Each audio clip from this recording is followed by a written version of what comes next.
Hello, everybody. Friday, October 1st, and it is time for another weekly real estate update. And joined as always by Jaden Bax. How are you? Love and life, buddy. How you doing? Doing fantastic. I just wanted to say we were doing this today instead of yesterday. Jaden and I talked, and we both felt it was really important to take yesterday to think about everything that's been going on with the National Day for Truth and Reconciliation, Orange Shirt Day, thinking about all those that have been suffering from residential school trauma and things like that. So we just wanted to take a moment to acknowledge that, and that is why we are doing this today. So with that being said, let's get to our weekly stats. Then we're going to do a little bit of a monthly update. I don't have my full monthly stat package in yet, but we will get to that in more detail next week. But I'm going to be able to give you a pretty good idea of what's happening in the markets right now and in September. So October 1st, crazy. Where did September go? Well, I'll tell you what happened this past week is we're continuing to see crazy sales numbers. Just we're not seeing the listings getting replenished. So if you look at our new listings down again, I mean, we haven't been this low in weekly listings since the last week of August. So we're 289 new listings, 339 solds. That is the most that we've been in the last 5 weeks. Pending 147, also the most we've been in the last 5 weeks. So 46 sold plus pending for almost 200 net difference. That's big. I mean, that is again, we're getting into situations with multiple offers, homes going quickly.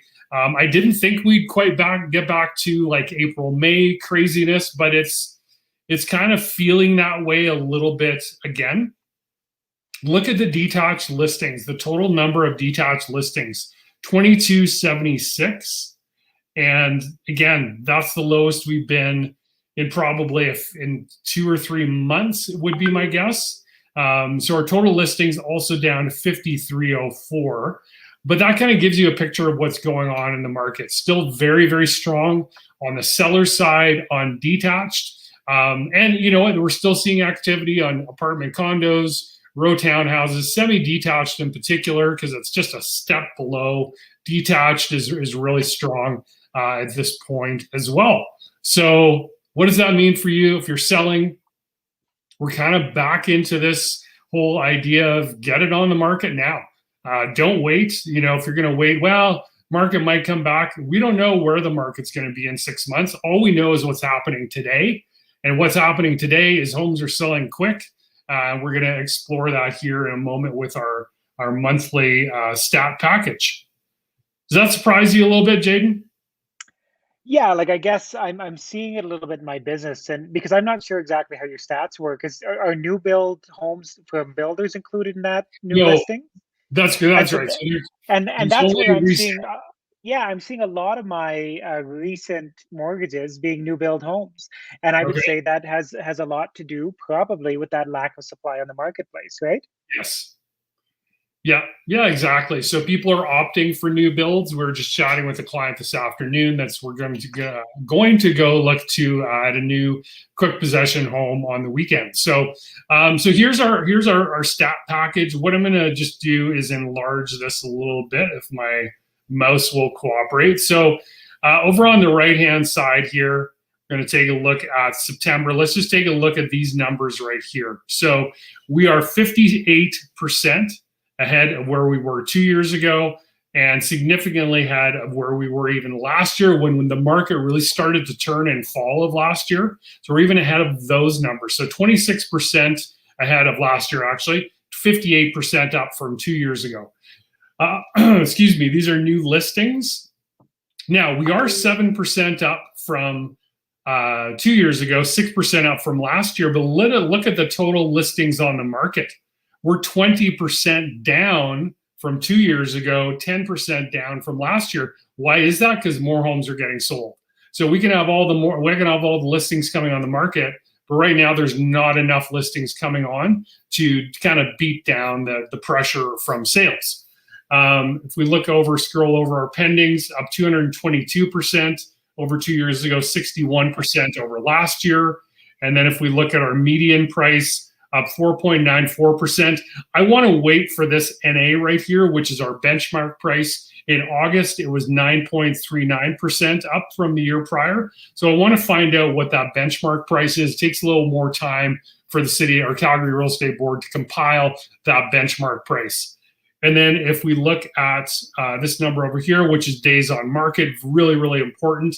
Now, this is overall 44 days. That's for all segments, 25% down from 2 years ago, 18% down from last year. I do want to show you detached in general. So again, if we just look at this from a detached perspective, sales are up 54% over last year, or 2 years ago, 20% over last year. Listings, check that out, 33% down from 2 years ago, 18% down from last year. Pendings up massive. Our median price on the detached side up 10% from 2 years ago, 5.65 from last year. But again, I want to wait for that benchmark price for detached, because that to me is the best indicator of where prices are at. And then our days on market, check that out, 36 days, again, 36 in August, but the numbers are way, way down from both last year and 2 years ago at 50 days on market.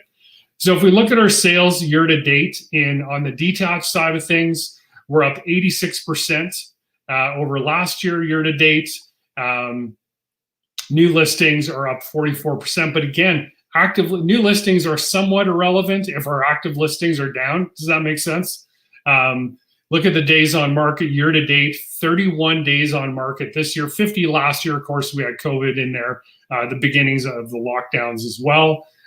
So that's kind of the weekly or the monthly stat package. We're going to get you better ideas on that benchmark price in September next week when we have those numbers firmed up for September. You see, it's so nice outside. I keep thinking last month was August. All right, so let's get to your mortgage rates, Jayden. Give me 1 second. I'm going to stop that. For sure. And while you're doing that, I'll just go back a little bit and talk about, like, it's really interesting to look back a year and remember that our year really started in September last year, right? Really Like did. we had a tough go. There was no spring market. And so we've been looking back 2 years to 2019 as the real comparable. Correct. 2020 is the comparable as of now, it seems like, anyway. Yeah. And so what we're looking at here, that fantastic variable rate that I had last year has gone away. That was last week, that was a short promo. But these rates that I'm showing you right now as well are not going to last. This is all going up right now. We saw several lenders in that 5-year fix. It was around 189, or closer up to 214, 224 right now. So there's been some relatively significant leaps in fixed rates over the last 3 or 4 days. Still some good products out of the market, but those things tend to follow each other. So if you're looking to make a decision and you're a fixed rate person, that's something that you should be trying to do probably over the weekend, reaching out. We can make those things happen. Those rates are still available. We can jump on them as quickly as possible before the change happens. On the other hand, variable continues to be a winner in my mind. Like if you're looking at 1.2% prime minus 1.25 on a 5-year variable, it's just a fantastic, fantastic deal. And especially when you look at, if we're starting to look at 224, you have a 1% spread between variable and fixed. That's pretty significant, I think. So still great deals to be had out there. I've had 2 clients this week that I put into a variable 3 years ago that were absolutely happier than heck with that variable. It's really paid off for them. They have 2 years left in their mortgage now. They saw that a 2-year with the lender that they're with is 154. They know they're going to be in that house for the next 2 years. They took away that variable, locked in at 154, really kind of protecting themselves against any kind of upside over the next 2 years. I think it's a really strong strategy, and it's worked for a lot of my clients. That's a great example, right, of how a mortgage broker that's on top, on top of these things for you. I mean, because Jayden, I would imagine you're reaching out to these clients that have renewals coming up, just like you did with me, because I have one coming up in January, correct? Yeah, exactly. And so we chat about all of those things. One of the considerations is, do we break this current one and go to that prime minus 1.5?